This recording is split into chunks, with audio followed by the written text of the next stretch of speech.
এটা কি হয়ে গেছে ভাই, সাপ পুরো পুকুরের মতো হয়ে গেছে। গাইস দেখো ভাই, এত বৃষ্টি ভাই, জলই জমে গেছে ওইখানে। ওই একটা কাকা জল একদম পুরো কমে গেছে। তখন কত জল ছিল মাঠে না। Welcome back to my new blog. তো গাইজ এখন হচ্ছে গিয়ে কি বাজে, সকালের 10টা 20। তো গাইজ আমার খাওয়া দাওয়া একদম সব হয়ে গেছে সকাল সকাল। তো গাইজ আজকে হচ্ছে গিয়ে কি মায়ের জন্মদিন। মা হ্যাপি বার্থডে আবার বলে দিচ্ছি। তো আজকে কি রান্না হবে জন্মদিন স্পেশাল? স্পেশাল ডিমের ঝোল, পটল ভাজা আর কি। ব্যাস। হ্যাঁ বাবা, কিচ্ছু করার নেই। আর জন্মদিন হবে না ভাই, সব হবে। যাক তোরা বড় হওয়া, দাদা থাকলে হতো, দাদা করতো। তো গাইজ চলো এখন হচ্ছে গিয়ে কি একটুখানি পড়তে বসি। হ্যাঁ আমার ডিভোর্স করতে লাগবে অনেক কিছু ভাই। 2 টাকা দেবো? কত লাগবে? দাও না। অন্যটা চালাই। তো গাইজ চলো এখন হচ্ছে গিয়ে কি আমি হচ্ছে পড়তে বসি, কেন কি পড়া আছে কালকে, মানে দুপুর বেলায়। এখন হচ্ছে গিয়ে কি সকালবেলায় দেখো মা করে দিয়েছে ম্যাগি। তো রুটি তো খাওয়া হয়ে গেছিলো সকালেই, তো এখন তার জন্য ম্যাগি খাবো। তো চলো এখন হচ্ছে গিয়ে খেয়ে নিই। দেখো আমার পড়াও হয়ে গেছে। দেখো এখন হচ্ছে গিয়ে কি আমি যাবো স্নান করতে। মা আজকে তোমার জন্মদিন, ভালো কিছু বানাতে পারতা, ডিমের ঝোল। হ্যাঁ বাবা, ডিমের ঝোল। তো গাইস চলো এখন হচ্ছে গিয়ে কি স্নান টান করে নি, প্রচুর গরম লাগছে ভাই। তারপরে যেতে হবে 1টার সময় পড়তে। তো আজকে আমাদের এখান থেকে কেউ যাবে না, সৌগতের শরীর খারাপ, আর ঈশান যাবে না, তো আমার একাই যেতে হবে। তো অনিশকে ফোন করলাম, বললো ঠিক আছে 1টার দিকে আমাদের বাড়ি আয়। তো guys, চলো এখন হচ্ছে গিয়ে কি স্নান টান করে নিই, তারপরে খেয়ে দিয়ে যাই পড়তে। দেখো এখন হচ্ছে গিয়ে কি স্নান টান করা হয়ে গেছে রেডি। তো চলো ভাই এখন খেয়ে দিয়ে নিই। প্রায় 1টা 10 বাজে, আর একটু পরেই বেরোতে হবে, বেশি দেরি করলে আবার স্যার বকা দেবে। তো চলো। তো গাইজ এখন হচ্ছে গিয়ে কি আমি সবে আসলাম বাড়িতে। তো ভাই আমরা আজকে পড়তে গেছি, স্যার বলছে আজকে 1টা থেকে না 12:30 থেকে পড়া ছিল। স্যার আমাদের কিছু বলেও নি, কিছু জানায়ও নি, নিজের মতো কি ঠিক করলো আর কি বললো কে জানে, স্যার একটা মাথায় ঢুকলো না। তো এখন আসলাম গরমের মধ্যে। তো ভাই বাইরের ওয়েদারটা দেখো, একদম পুরো মানে অন্ধকার হয়ে গেছে চারিদিকে। পুরো একদম মনে হচ্ছে যেন একদম 7টা 6:30 7টা বাজে, যখন কি এখন মোটে 3:30 বাজে। দেখো ভাই কিরকম অন্ধকার। এটা কি হয়ে গেছে ভাই, সাপ পুরো পুকুরের মতো হয়ে গেছে। গাইজ এখানে দেখো এখন কম হয়েছে জল, একটু আগে তো এই অব্দি ছিল পুরো ভাই। গাইজ দেখো ভাই, এত বৃষ্টি ভাই, জলই জমে গেছে ওইখানে। ওই একটা কাকা, মানে আমাদের বাড়ির পাশে দাদার ওইটি কাকা বলি।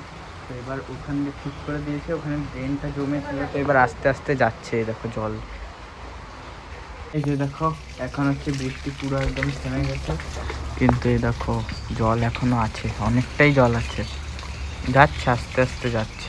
এখানে অবধি পুরো ভরেছিল, এখন যাচ্ছে আস্তে আস্তে।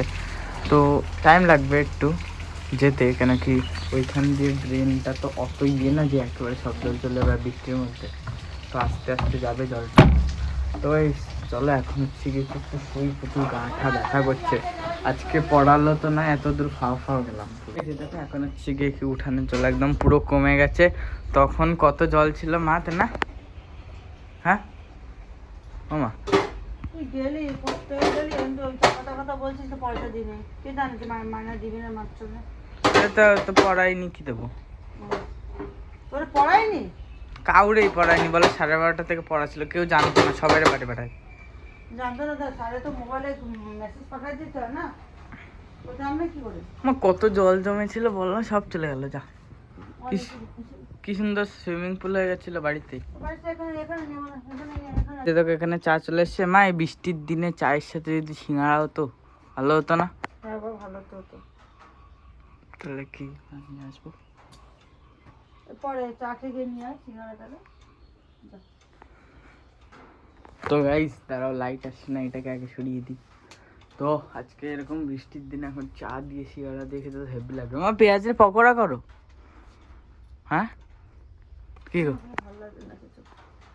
করো না? তো গাইস ভাই বৃষ্টির দিনে একদম চা খাওয়ার মজাটাই আলাদা বাড়িতে, তাও বাস এর সঙ্গে যদি একটা সিঙ্গাড়া হতো একদম মস্ত জমে যেত। তো মা তো টাকাই দিচ্ছে না, মা টাকাটা দাও আমি নিয়ে আসি।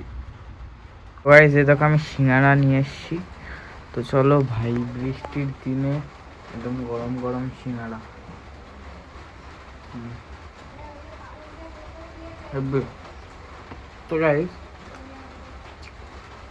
আজকে বিকালে আমাদের বাড়ি যা জল জমেছিল ভাই, অত জল যদি কারো বাড়িতে জমে, মানে এমনি আমাদের আশেপাশে বাড়ি প্রায় উঠেই যাচ্ছিল জল ঘরের মধ্যে। ভাই প্রচুর জল জমে গেছিলো, তারপরে ওই দাদাটা ঠিক করলো, তারপরে সব জল চলে গেছিলো, এখন পুরো একদম ক্লিয়ার হয়ে গেছে। তো চলো আমি হচ্ছে গিয়ে এখন সিঙ্গাড়াটা খেতে লাগি। তো প্রচুর খিদে পাচ্ছিল, আর দুপুরে খেয়েছিলাম সেই 1:30টার সময়, তাড়াতাড়ি করে খেলাম, পড়লা তো না আর আগে তো বলেও দিইনি। বেশ চলো এখন হচ্ছে গিয়ে কি রাত্রে খাওয়া দাওয়া করে নিই, কেন কি এখন প্রচুর রাত হয়ে গেছে, প্রায় 10টা বাজে। তো খেয়ে দিয়ে তারপরে করবো এডিটিং। তো সাইকেলে তুলতে হবে, সে বাইরে কোথায় আছে। ওই দেখো ভাই, দেখতে পাচ্ছি না মনে হয়, বাট এখানে আমার সাইকেল আছে, ওইখানে অনেক দূরে। এবার কালকে থেকে আমি ডেইলি সব জায়গায় যাবো, স্কুলে। তো guys, কালকে যেতে হবে স্কুলে। তো এবার হচ্ছে কি তাড়াতাড়ি খেয়ে টেয়ে নিয়ে তারপরে ঘুমিয়ে পড়বো, এডিটিং করে ব্লগটা আপলোড করে। তো চলো এখন হচ্ছে কি খেয়ে নিই। তো এই দেখো আমি ঘরে সাইকেলও তুলে দিয়েছি একদম, আর এই ঘরেই আমি এখন শুই আজকাল। এখন হচ্ছে কি রাত্রে খাওয়া দাওয়া গেছে কমপ্লিট, ডিমের ঝোল আর ভাত খেয়েছিলাম। তো এখন হচ্ছে কি করবো এডিটিং, তারপরে ঘুমাবো। তো গাইস, যদি ব্লগটি আপনাদেরকে ভালো লেগে থাকে তাহলে প্লিজ ভিডিওটিকে একটি লাইক করে দেবেন, চ্যানেলটিকে সাবস্ক্রাইব করে দেবেন এবং একটি ভালো কমেন্ট করবেন।